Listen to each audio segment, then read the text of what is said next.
हमारी फ्रेंड, मैं वलीमुद्दीन शेख कादरी और मेरा कोचिंग चैनल है कादरी कोचिंग क्लासेस।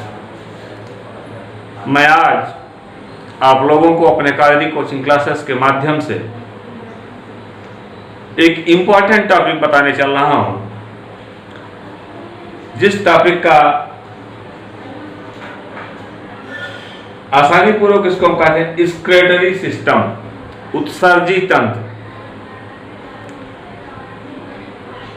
उत्सर्जी तंत्र होता क्या है? सबसे पहले हम आज आपको इसी विषय में अध्ययन कराएंगे कि वास्तव में उत्सर्जी तंत्र होता क्या है। माय डियर फ्रेंड्स, सबसे पहले तो उत्सर्जन की उस क्रिया को देखें हम जो हमारे शरीर में यूरिन के अतिरिक्त उत्सर्जित होता है।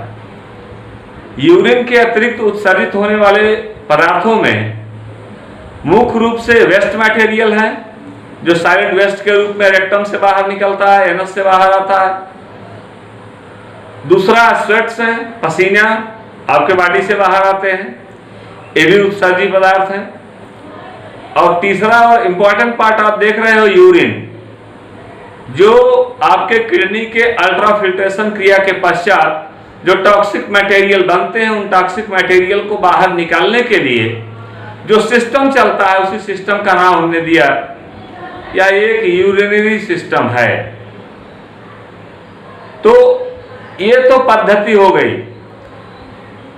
एक्सक्रीजन क्या है, उत्सर्जन क्या है? अगर ये पूछा जाए कि आप लोग उत्सर्जन की परिभाषा बताइए, तो उत्सर्जन ऐसे जो है कोशिकाओं से बने हुए वर्ज्य पदार्थ होते हैं। उत्सर्जन ऐसी कोशिकाओं से बने हुए वर्ज्य पदार्थ होते हैं जो कि शरीर के लिए हानिकारक होते हैं, जिनको शरीर से बाहर निकालना नितांत आवश्यक होता है।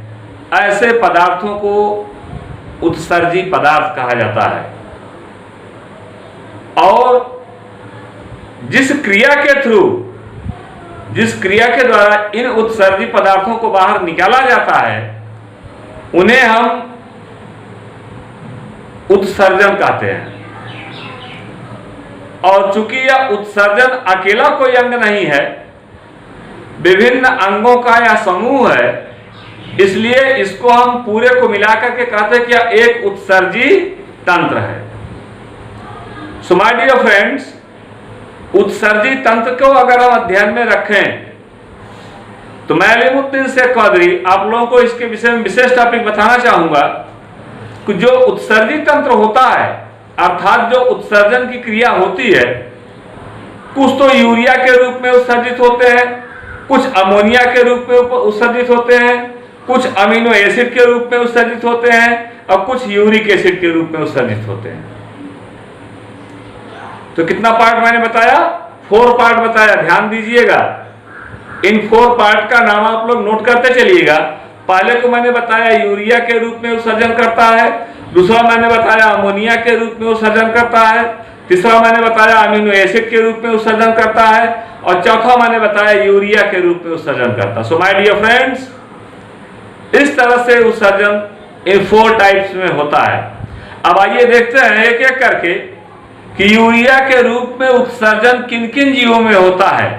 अर्थात ये जो चारों उत्सर्जनों की क्रिया को मैंने बताया आपको, ये चारों उत्सर्जन की क्रिया किन किन प्रारूपों में कैसे होती है। सो माय डियर फ्रेंड्स, सबसे पहले मैं आपको बताऊंगा कि यूरिया जिसका सामान्य सूत्र आप लोगों ने देखा कि इसका सामान्य सूत्र होता है NH2CO डाईअमीन कार्बामाइड। इसको बोला जाता है डाईअमीन कार्बामाइड। और इसी को अगर हम ऐसे लिख दें सामान्य रूप से, ये हो जाएगा CONH2, ये हो गया taken twice, CONH2 taken twice diamine carbamide. हुआ कि नहीं? डाईअमीन 2 अमीन लग गए, डाईअमीन कार्बामाइड। और यह जब यूरिया का सूत्र है, NH2CONH2 यूरिया का सूत्र है, तो आपको ध्यान देना है कि जो यह यूरिया उत्सर्जित हो रही है, ऐसे जीव जो बॉडी से यूरिया का उत्सर्जन करते हो, ऐसे जीव जो बॉडी से अपने अंदर से यूरिया का उत्सर्जन करते हो, ऐसे जीवों को कहा जाता है यूरियोटेलिक। क्या बोलते हैं इनको? यूरियोटेलिक। और उत्सर्जन की क्रिया यदि ये कर रहे हैं तो हम कहते हैं कि ऐसे जीव यूरियोटेलिक उत्सर्जन करते हैं, अर्थात ऐसे जीवों में यूरियोटेलिक उत्सर्जन पाया जाता है। माय डियर फ्रेंड्स, यूरियोटेलिक उत्सर्जन में मैं अब कुछ जीवों का नाम बता रहा हूं, जिसमें कुछ मछलियां आती हैं, स्तनधारी आते हैं, उभयचर एम्फीबियंस आते हैं। एम्फीबियन कैटेगरी के एनिमल्स, जैसे फ्रॉग हो गया, एम्फीबियन है। तो और इसमें स्नेक हो गया, एम्फीबियन है। तो ऐसे एम्फीबियन कैटेगरी के जो एनिमल्स आएंगे, तो एम्फीबियन कैटेगरी के जितने भी एनिमल्स आएंगे, और मैंने बताया कि जो मैमल्स हैं, स्तनधारी हैं, जो इसमें मछलियां हैं। जब मछलियों में आप लोगों को मैं कुछ मछलियों के नाम बता दे रहा हूं, जैसे मछलियों में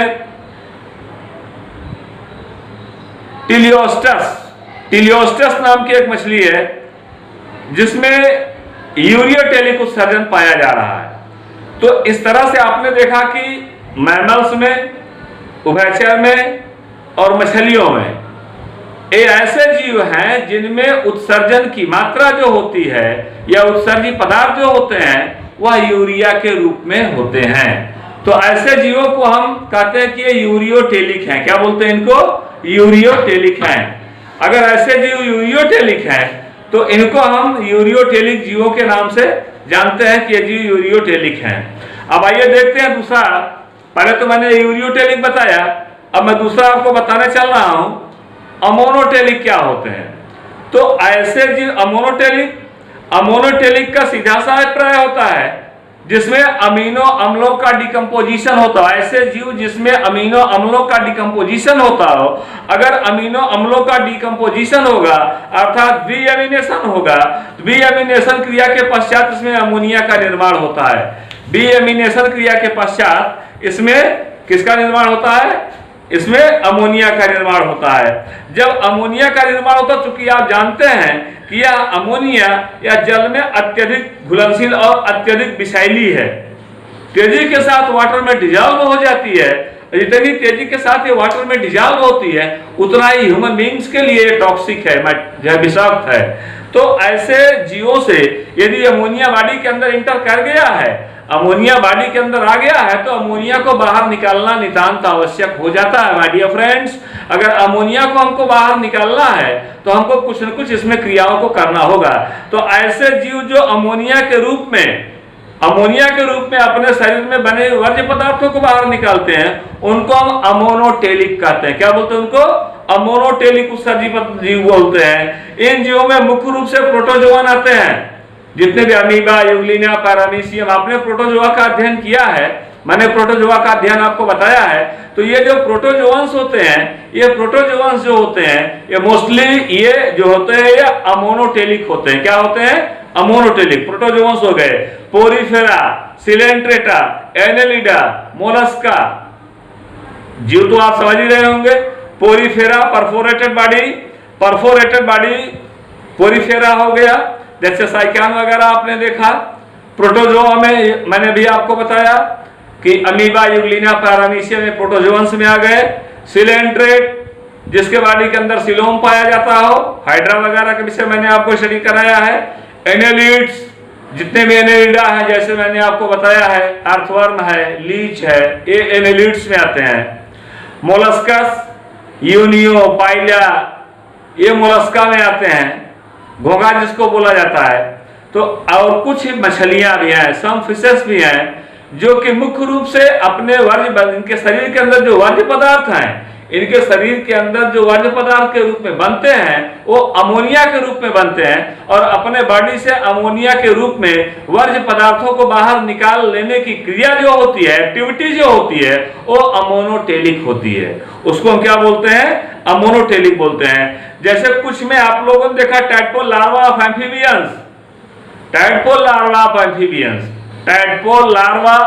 एम्फीबियंस, ये भी ऐसा जीव है जो कि उभयचर है तो उभयचर, लेकिन अपने बॉडी से ये अमोनिया के रूप में उत्सर्जन करता है, इसलिए ये भी अमोनोटेलिक में ही आएगा।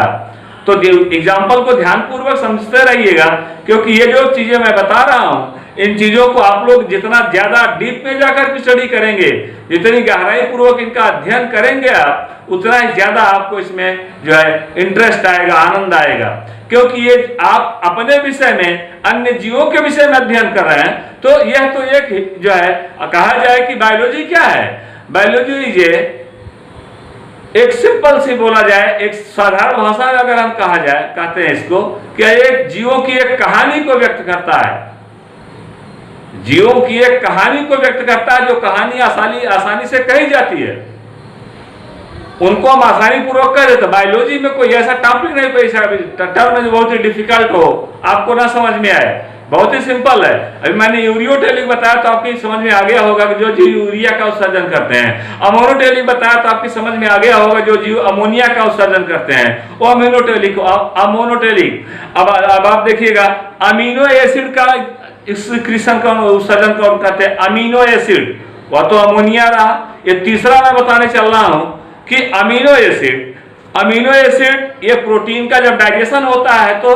प्रोटीन के डाइजेशन के फलस्वरूप, विघटन के फलस्वरूप अमीनो अम्ल बनते हैं। प्रोटीनों के डिकम्पोजिशन के फलस्वरूप अमीनो अम्ल बनते हैं, और ये अमीनो अम्ल ब्लड के द्वारा यकृत से होते हुए जो है पहुंचते हैं, और यही क्रिया इनकी डीएमिनेशन की क्रिया कहलाती है। और ये डीएमिनेशन की क्रिया के बाद ये धीरे धीरे आगे बढ़ते चले जाते हैं। जब डीएमिनेशन की क्रिया के बाद ये धीरे धीरे आगे बढ़ते चले जाते हैं और ये जाकर के उनके यूरिन ब्लैडर में स्टोर हो जाते हैं। तो ऐसे जो जीवों के अंदर जो कि अमीनो एसिड के रूप में जाकर के जीवों के अंदर स्टोर हो गए, ये उनके यूरिन ब्लैडर में स्टोर हो गए, ऐसे जीवों को कहा जाता है अमीनोटेलिक उत्सर्जन। ऐसे जीवों के अंदर जो उत्सर्जन पाया जाएगा, ऐसे जीवों के अंदर जो उत्सर्जन पाया जाएगा, उन जीवों को कहा जाएगा अमीनोटेलिक उत्सर्जन।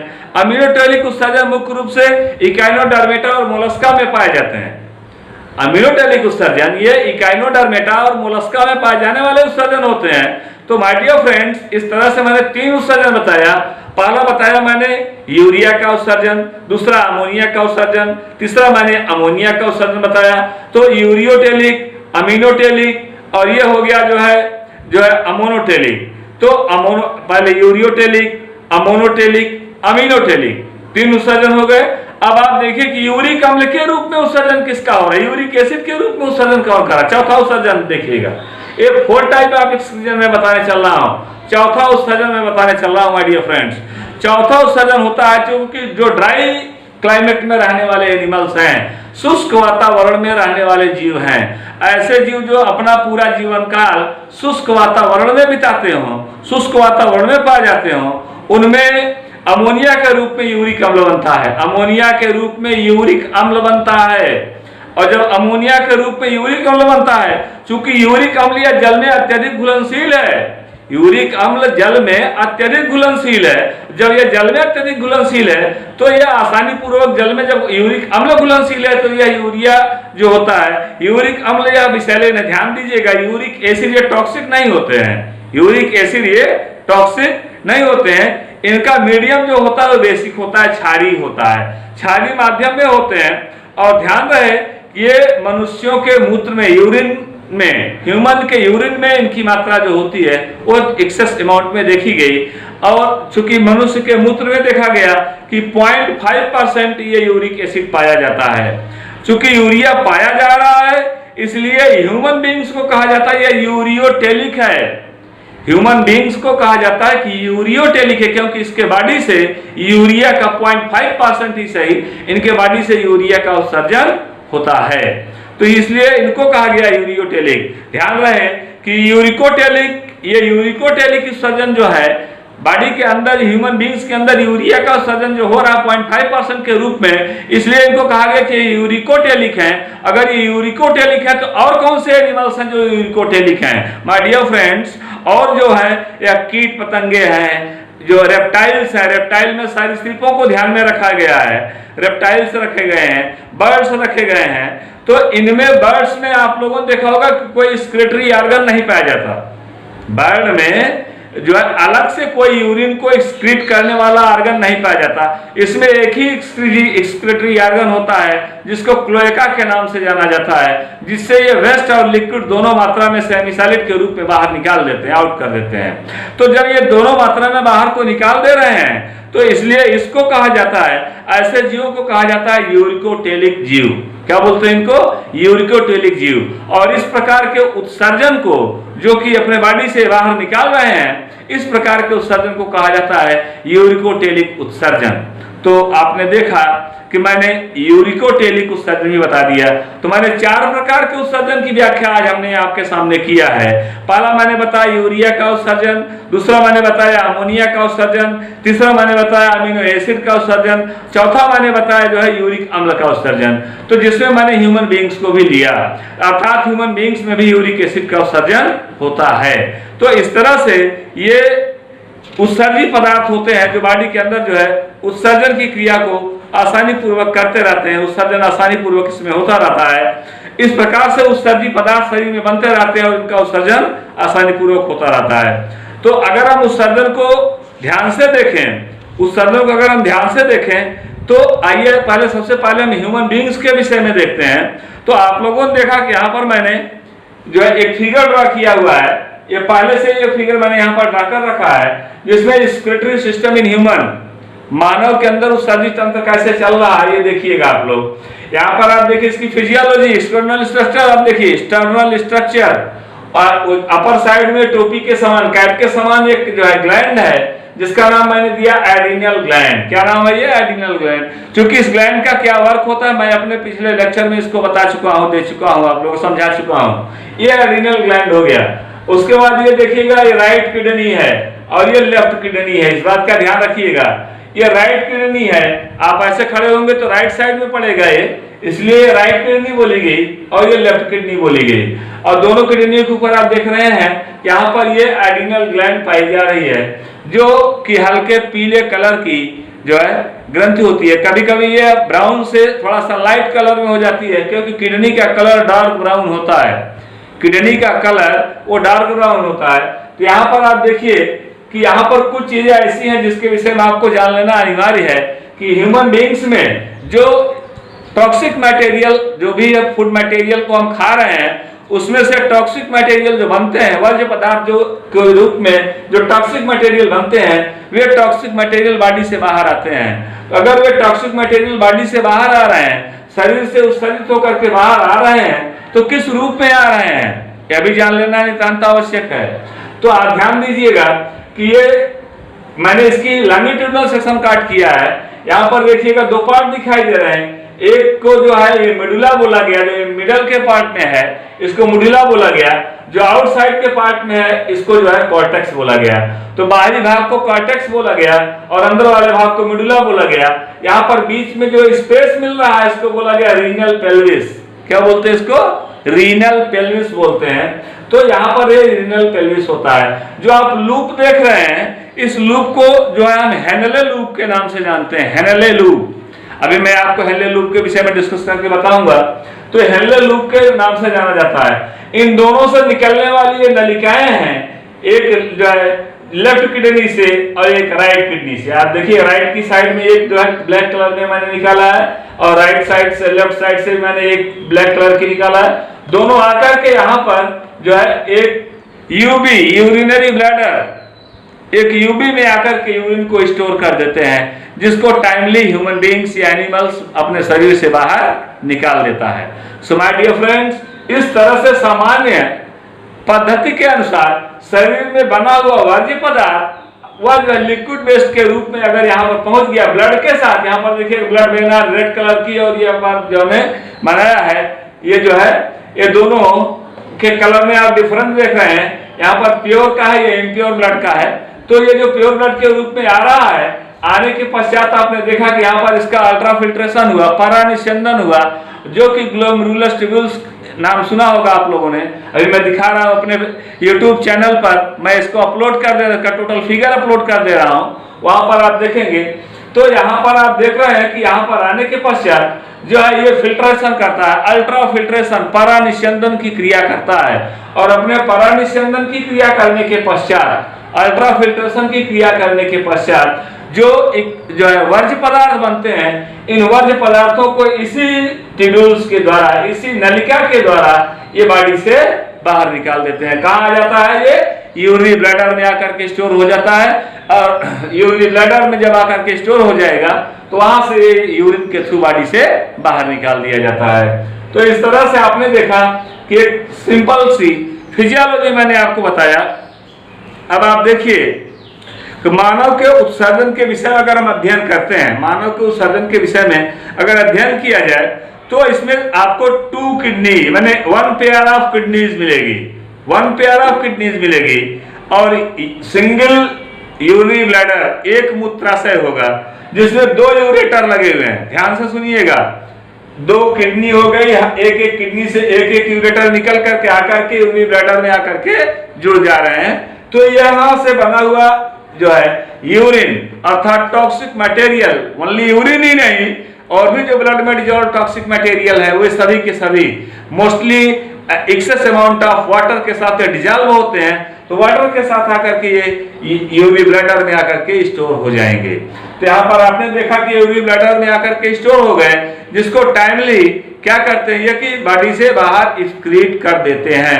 बॉडी से बाहर इस पदार्थ को बाहर निकाल दिया जाता है, और बाहर निकालने के लिए इसमें जो पात्र जो है भाग होता है उसका नाम दिया गया यूरेथ्रा, अर्थात यूरेथ्रा के थ्रू, जिसको हम यूरेथ्रा को कहा जाता है मूत्र मार्ग। यूरेथ्रा के थ्रू जो यहाँ पर यूरिन स्टोर हुआ है उस यूरिन को यूरेथ्रा के थ्रू बाहर निकाल दिया जाता है। तो इस प्रकार से हमने एक्सटर्नल फिजियोलॉजी में बताया। अब जरा सा इसकी एक्सटर्नल फिजियोलॉजी के शेप साइज स्ट्रक्चर के विषय में डिस्कस करते हैं। तो ह्यूमन की किडनी के विषय में डिस्कस करते हैं। ह्यूमन की किडनी मैंने जो है इसके पहले जब बता रहा था तो वहां पर जब मैंने आपको बताया था कि ये बॉडी के हार्मोन्स हैं, जब बॉडी के हार्मोन्स बता रहा था कंट्रोल एंड कोऑर्डिनेशन लेसन पर टॉपिक पर, तो वहां पर एड्रिनल ग्लैंड का नाम मैंने लिया था, उसका एक स्टडी एक लेसन मैंने उसका पूरा का पूरा कंप्लीट पढ़ाया था आपको। और वहां पर मैंने ये बताया था कि आपके बैकबोन के लंबर क्षेत्र में, कटी क्षेत्र में, कमर के क्षेत्र में एक पेयर, 1 पेयर मतलब हो गया 2 किडनीज, 1 पेयर 2 किडनीज, मतलब या तो हम एक पेयर बोले या तो 2 किडनी बोले, एक पेयर में 2 होता है, जोड़ा है। तो ये 2 किडनीज पाई जाती हैं जो कशेरु दंड के दोनों तरफ, मेरुदंड के दोनों तरफ, कशेरु दंड के दोनों तरफ पाई जाती हैं, एक लेफ्ट साइड में और एक राइट साइड में ये पाई जाती हैं। इनमें इनकी अगर लंबाई का अध्ययन करते हैं हम, ये देखा जाए कि इनकी लंबाई कितनी है, तो इनकी लंबाई का अध्ययन किया जाए तो 10 से लेकर के 13 सेंटीमीटर तक के लंबे होते हैं। एक किडनी की लंबाई सामान्य रूप से 10 से लेकर के 13 सेंटीमीटर लंबी होती है और चौड़ाई 6 सेंटीमीटर होती है। ब्रॉडनेस इनका 6 सेंटीमीटर होता है, 6 सेंटीमीटर चौड़ाई होती है इनकी और 4 सेंटीमीटर मोटाई होती है। अर्थात 10 से 13 सेंटीमीटर लंबाई हो गई, 6 सेंटीमीटर जो है लगभग इनकी मोटाई हो, चौड़ाई हो गई और 4 सेंटीमीटर लगभग इनकी मोटाई हो गई। और वेट देखा जाए इनका, ह्यूमन किडनीज का वेट देखा जाए तो वेट के रूप में देखते हैं हम आसानी पूर्वक कि 130 से लेकर के 170 ग्राम तक इनका वेट होता है। 130 से लेकर के 170 ग्राम तक इनका वेट होता है, किडनी का वेट होता है। और इस तरह से आपने देखा कि मैंने किडनी के वेट के विषय में आपको बताया। और मैं अब आपको थोड़ा सा बता देना चाहता हूं, जैसे कॉकरोच में देखो, कुकारोचा, काकरोच पेरिप्लैनेटा अमेरिकाना, पेरिप्लैनेटा ब्लाटा, पेरिप्लैनेटा ओरिएंटलिस, कोई भी स्पीसीज हो, कॉकरोच की कोई भी स्पीसीज हो, चाहे वो पेरिप्लैनेटा ब्लाटा की हो, चाहे पेरिप्लैनेटा ओरिएंटलिस की हो, चाहे पेरिप्लैनेटा अमेरिकाना की हो, कोई भी स्पीसीज अगर पाई जा रही है तो इन सारी स्पीसीज में आप लोगों ने उत्सर्जी पदार्थ के रूप में पढ़ा होगा मैलपिगियन ट्यूब्यूल्स। तो जो मैलपिगियन ट्यूब्यूल्स बनते हैं यह साइंटिस्ट मार्सेलो मैलपिगी ने अपने नाम पर 1628 अप टू 1694, जिनका जीवन काल रहा है 1628 अप टू 1694, इन्होंने अपने जीवन काल में अपने ही नाम पर इसका नाम मैलपिगियन ट्यूब्यूल्स रखा, क्योंकि इन्होंने इसका डिस्कस किया था, इसको खोजा था। इसलिए अपने ही नाम पर इसका नाम रख दिया इन्होंने, मैल्पिगियन ट्यूब्यूल्स। आगे देखिएगा, जो इसके बाद शरीर में और भी है जो बोमेन कैप्सूल पाए जाते हैं। बोमेन कैप्सूल जहां पर अल्ट्राफिल्ट्रेशन की क्रिया होती है, परानिस्यंदन की क्रिया होती है किडनी के अंदर, किडनी के अंदर जहां पर परानिस्यंदन की क्रिया होती है उस किडनी में बोमेन कैप्सूल पाया जाता है, जिसको विलियम बोमन नाम के वैज्ञानिक ने, विलियम बोमन 1816 टू 1892, 1816 में जन्म हुआ था, 1892 में इनकी मृत्यु हुई थी। 1816 में इनका जन्म हुआ था और 1892 में इनकी डेथ हुई थी। अपने जीवन काल में इन्होंने जो बोमेन कैप्सूल के विषय में, इनका नाम विलियम बोमेन था, और उस कैप्सूल का जहां पर अल्ट्राफिल्ट्रेशन की क्रिया हो रही है, अपने ही नाम पर इसका नाम, उन्होंने इसका नाम रखा बोमेन कैप्सूल। क्लियर हो गया? तो ये बोमेन कैप्सूल होता है। ध्यान रहे कि मैल्पिगी कोष का व्यास जो होता है, मैल्पिगियन ट्यूब्यूल्स, मैल्पिगी कोष का जो व्यास होता है, डायमीटर, इनका डायमीटर 0.2 मिमी होता है, 0.2 मिलीमीटर इनका व्यास होता है। और इनकी भीतरी दीवार जो होती है वो ग्लोमेरुलस एंडीएपिथेलियम की होती है, ग्लोमेरुलस एंडीएपिथेलियम की बनी हुई होती है। तो यहाँ पर इस ग्लोमेरुलस एंडीएपिथेलियम में बहुत ही ढेर सारे जो है 500 से लगभग 1000 तक एक एक जगहों पर ये छोटे छोटे छिद्र पाए जाते हैं। इन्हीं छिद्रों में यह 500 से 1000 एंगस्ट्रॉम, अर्थात सोच लीजिए कितने माइन्यूट छिद्र होंगे, कितने बारीक छिद्र होंगे। इन्हीं छिद्रों की सहायता से यह जो है सामान्य दीवारों की तुलना में अत्यधिक तेजी के साथ फिल्ट्रेशन की क्रिया कर देता है। तो जो भी टॉक्सिक मटेरियल रहेगा वे सारे के सारे टॉक्सिक मटेरियल को बॉडी से बाहर निकाल देते हैं, सारे के सारे टॉक्सिक मटेरियल को बॉडी से बाहर, जिसका सारा फिगर मैं अपने इस चैनल पर अपलोड कर दे रहा हूं, आप लोग ध्यान से देखिएगा। तो यहाँ पर मैंने रेस्पिरेटरी सिस्टम के विषय में आपको बताया कि ये जो किडनी होती है, किडनी का जो ऊपरी पार्ट होता है, ऊपरी पार्ट जो देख रहे हैं एक्सटर्नल फीचर, जब कोई टॉक्सिक मटेरियल आता है, ध्यान से आप सुनिएगा, अब मैं परानिस्यंदन की क्रिया के विषय में अध्ययन कराने आपको चल रहा हूं, अल्ट्राफिल्ट्रेशन की क्रिया के विषय में अध्ययन कराने चल रहा हूं, अल्ट्राफिल्ट्रेशन किस प्रकार से और कैसे होता है, जिसका फिगर मैं अपलोड कर दे रहा हूं। तो यहाँ पर आप देखेंगे कि अल्ट्राफिल्ट्रेशन की क्रिया जब यहाँ पर आती है तो यहाँ पर ये जाल जैसा, एक तरह से जाल जैसा ऐसे ऐसे बुने होते हैं, जाल जैसा बुना हुआ होगा, जिसके बीच में बहुत ही स्पेस देख रहे हैं आप, ऐसे जाल जैसे जब बुने हुए होंगे तो इनके बीच में स्पेस बहुत ही कम होता है। ऐसे में टॉक्सिक मटेरियल को ये फिल्टर कर लेते हैं और जो यूरिन, जो ब्लड है उसको अलग फिल्टर करके भेज देते हैं, आर्टरीज और वेन से उनको फिल्टर करके भेज दिया जाएगा। उसके बाद उस ब्लड से जो टॉक्सिक मटेरियल मिलेगा वो किडनी अपने अंदर ले लेती है। ध्यान रहे, किडनी उस टॉक्सिक मटेरियल को ले लेगी और बॉडी से बाहर निकाल देगी, किसके द्वारा? यूरेटर के द्वारा पहुंचा देगी यूरिन ब्लैडर में। कभी कभी ह्यूमन बीइंग्स में देखा गया है, अन्य जीवों में देखा, कभी कभी ये पॉइजन खा लेते हैं, पॉइजन ले लेते हैं। तो पॉइजन अगर ले रहा है तो ये हेल्ले लूप कंप्लीटली डिस्टर्ब हो जाए, डैमेज हो जाएगा। फर्स्ट ऑफ ऑल जो ये हेल्ले लूप ही डैमेज होगा। जब ये हेल्ले लूप डैमेज हो जाएगा तो अल्ट्राफिल्ट्रेशन की क्रिया अपने आप क्या हो जाएगी? वो ब्लॉक कर जाएगी, डैमेज हो जाएगी। तो बॉडी का यह ऐसा एक वाइटल पार्ट है जो हमारे जीने के लिए सबसे ज्यादा उपयोगी है। अगर यही चीज जो है पार्ट जो हमने बताया आपको, अगर यही पार्ट जो है हेल्ले लूप, अगर ये परानिस्यंदन की क्रिया को नहीं कर रहा है, परानिस्यंदन की क्रिया इससे बाधित हो रही है, तो माय डियर फ्रेंड्स, अगर ये परानिस्यंदन की क्रिया बाधित हो रही है तो ये टॉक्सिक मटेरियल उसी के अंदर स्टोर हो जाएगा। जब किडनी के अंदर टॉक्सिक मटेरियल स्टोर हो जाएगा, किडनी क्या हो जाएगी? फेल्योर कर जाएगी। अर्थात किडनी जब तक टॉक्सिक मटेरियल को बाहर निकालती रहती है तब तक तो ठीक है, बॉडी को एक्टिव बनाए रखेगी। लेकिन जब वो किडनी तेजी के साथ फिल्टर कर रही है, टॉक्सिक मटेरियल फिल्टर करते हुए निकालती जा रही है, लेकिन जब टॉक्सिसिटी इतनी ज्यादा बढ़ गई है कि उसके लूप जहां से फिल्टर करता, अल्ट्राफिल्ट्रेशन की क्रिया होती है, परानिस्यंदन की क्रिया होती है, उस परानिस्यंदन की क्रिया को नहीं कर पा रहा है, अल्ट्राफिल्ट्रेशन की क्रिया को नहीं कर पा रहा है, तो उस दशा में क्या होता है? एक किडनी कहते हैं किडनी फेलियर कर गई। इसका मतलब क्या हो गया कि वो अल्ट्राफिल्ट्रेशन की क्रिया करने में अपने को असमर्थ पाते हैं। अर्थात अल्ट्राफिल्ट्रेशन की क्रिया उसमें नहीं हो पाएगी। सो माय डियर फ्रेंड्स, इस तरह से मैंने अल्ट्राफिल्ट्रेशन की क्रिया में बताया। और यहां से दोनों साइड से यूरेटर के द्वारा आकर के लोअर एब्डोमेन के नीचे यूरी ब्लैडर होता है, यूरी ब्लैडर में आकर के ये यूरिन स्टोर होते हैं और जिसको यूरेथ्रा के थ्रू टाइमली जो है बॉडी से बाहर कर दिया जाता है।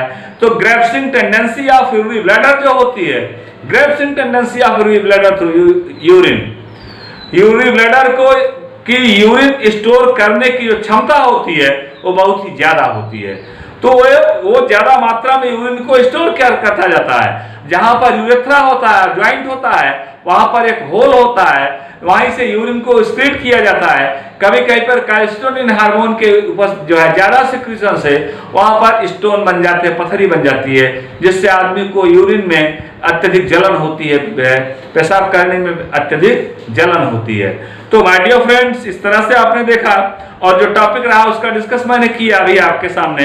तो आपने देखा कि ये नलिकाएं जो है इसमें अब ये ह्यूमन बीइंग्स में उत्सर्जन की क्रिया को कर रहे हैं। तो ये इनकी यूनिट क्या होती है? इनकी यूनिट नेफ्रॉन होती है। तो एक नेफ्रॉन जो होते हैं वो मोस्टली इस बेस के होते हैं, ध्यान दीजिएगा। यहाँ पर इस तरह से आप देखिएगा, मैं सिंपल फिगर बना दे रहा हूँ, इसका फिगर मैं अपलोड कर दे रहा हूँ अपने चैनल पर।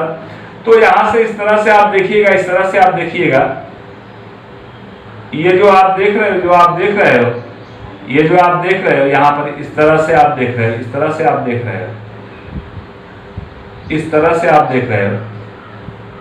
अब यहां से ये ऐसे आएगा, ऐसे आएगा, इसी तरह से आएगा, इस तरह से ऐसे करता हुआ ये। अब यहां से ऐसे ऐसे धीरे धीरे धीरे धीरे आगे बढ़ता जाएगा और आगे बढ़ता जा रहा है और इस तरह से, इस तरह से, इस तरह से यहां से आगे आता जा रहा है। तो यहाँ पर जो ये मटेरियल आपने देखा, ये जो आपने देखा, ये ग्लोमेरुलस ट्यूब्यूल्स हैं।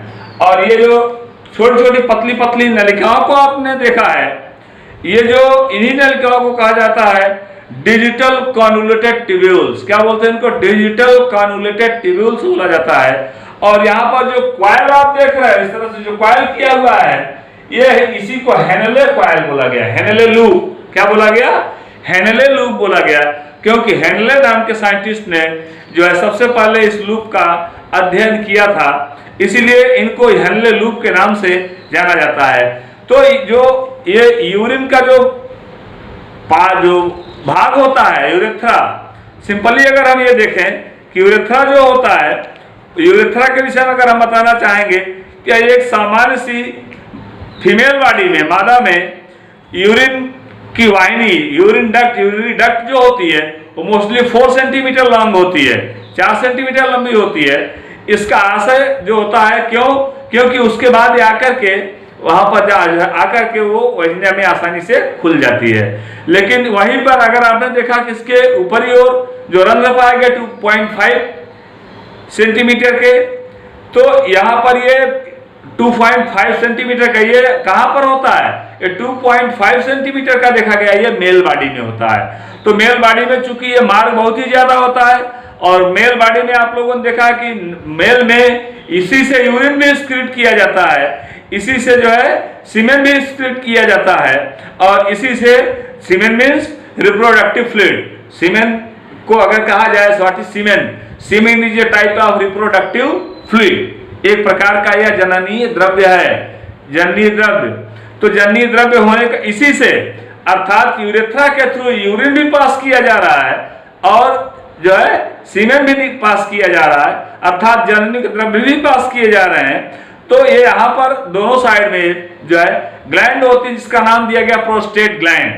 प्रोस्टेट ग्लैंड जो होती है, ये ग्लैंड इसके ऊपर आसानी पूर्वक वर्क करती है, एक्साइट करती हैं और एक्साइट करने के पश्चात आप देखते हैं आसानी पूर्वक कि ये एक्साइट करने के पश्चात आसानी पूर्वक ये एक्सक्रीट कर देती है, बॉडी से बाहर निकाल देती हैं। तो इस तरह से आपने देखा कि ये उत्सर्जन की क्रिया सामान्य रूप से चलती रहती है। मैं थोड़ा सा आपको इसके जो है एक साइकिल के विषय में बता दूं, कि एक चक्र के विषय में बता दूं आपको, जिसको कहा जाता है कार्बामाइल फास्फेट का निर्माण। कार्बामाइल फास्फेट का निर्माण, कार्बामाइल फास्फेट जो होता है अब तो समझ में आ गया मूत्राशय क्या होता है, यूरिन ब्लैडर का क्या होता है, जहां पर यूरिन आकर के स्टोर होते हैं उसको यूरिन ब्लैडर जो मूत्राशय बोला जाता है। तो यहाँ पर जो साइकिल सर्कुलेट हो रही चल रही है, इस साइकिल के चलने में भी अगर देखा जाए कि यूरिन का फॉर्मेशन तो हो रहा है, ऐसी कंडीशन में भी अगर उसमें कोई मटेरियल ऐसा भी मिलता है जो कि ज्यादा इंपॉर्टेंट है, जो कि ज्यादा वेल हेल्पफुल है, तो वहां पर एटीपी के रूप में उनको कंज्यूम कर लिया जाता है, एडेनोसिन ट्राइफॉस्फेट के रूप में उसका उपयोग कर लिया जाता है, जिसको कहा जाता है कार्बामाइल फॉस्फेट। अब ये कार्बामाइल फॉस्फेट अगर डिकम्पोज हो जाता है तो ऑर्निथिन साइकिल चलाता है। ऑर्निथिन साइकिल कहां से, लीवर से चलना स्टार्ट हो। ध्यान दीजिएगा, लीवर बॉडी की सबसे लार्जेस्ट ग्लैंड है, लीवर बॉडी की सबसे लार्जेस्ट ग्लैंड है, ह्यूमन बींग्स में सबसे लार्जेस्ट ग्लैंड ह्यूमन जो है वो लीवर है। तो लीवर ऑर्निथिन साइकिल की शुरुआत कर देता है और लीवर भी एक्सक्रीटरी पदार्थों को, बने हुए वर्ज्य पदार्थों को शरीर से बाहर निकालता है। यह भी अपना जो एक्सक्रीटरी मटेरियल बनता है, यह भी अपना एक्सक्रीटरी मटेरियल यूरिन ब्लैडर में ले आकर के भेज देता है, जहां से शरीर की क्रियाओं के द्वारा इससे भी बाहर निकाल दिया जाता है। कुछ तो स्वेट्स के रूप में बाहर निकाल दिए जाते हैं। तो इसका आपने देखा कि जो है जो लीवर रहा, लीवर का संबंध जो होता है वो विभिन्न प्रकार की ग्रंथियों से जुड़ा हुआ होता है। अर्थात एक ही कोई इंडिविजुअल ग्लैंड नहीं होती है, अन्य सारी ग्रंथियां होती हैं जिससे इनका संबंध जुड़ा हुआ होता है।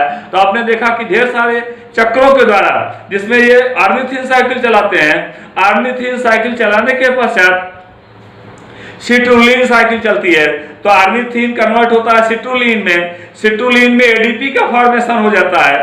फिर ये जो है एडीपी के एडेनोसिन डाइफॉस्फेट, एडीपी का मतलब होता है एडेनोसिन डाइफॉस्फेट, एडेनोसिन डाइफॉस्फेट के निर्माण के पश्चात आप देखेंगे इसमें इसको कहा जाता है आर्गिनोसक्सिनिक एसिड। और ये जो है आर्गिनोसक्सिनिक एसिड का फॉर्मेशन कर देते हैं और यहाँ पर फ्यूमेरिक एसिड का निर्माण हो जाता है।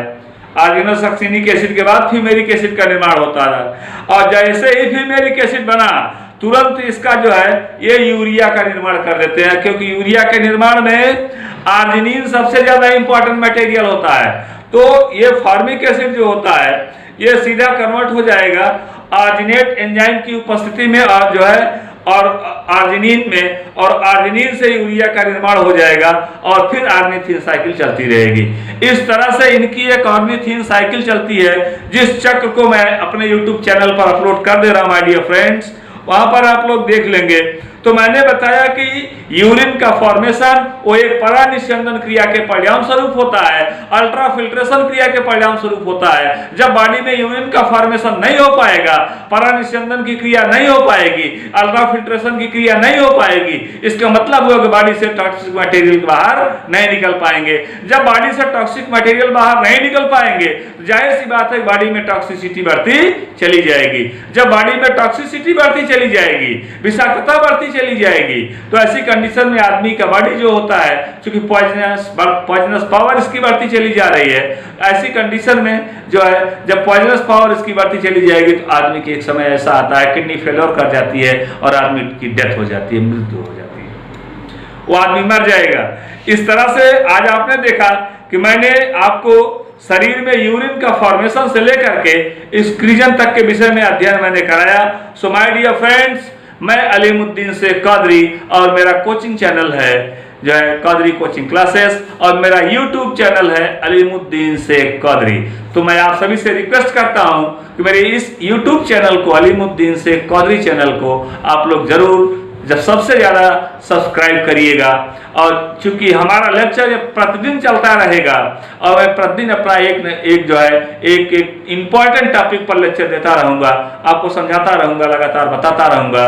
तो आप लोगों से मेरा फिर से एक बार जो है निवेदन है कि आप लोग मेरे इस चैनल को ज्यादा से ज्यादा जो है सब्सक्राइब करिए, लाइक करिए, शेयर करिए। शेयर करेंगे तो ये नॉलेज डिस्ट्रीब्यूट होगा, लाइक करेंगे वो हमको मिलेगा, और जो है सब्सक्राइब करेंगे तो हमारे सब्सक्राइबर बढ़ेंगे।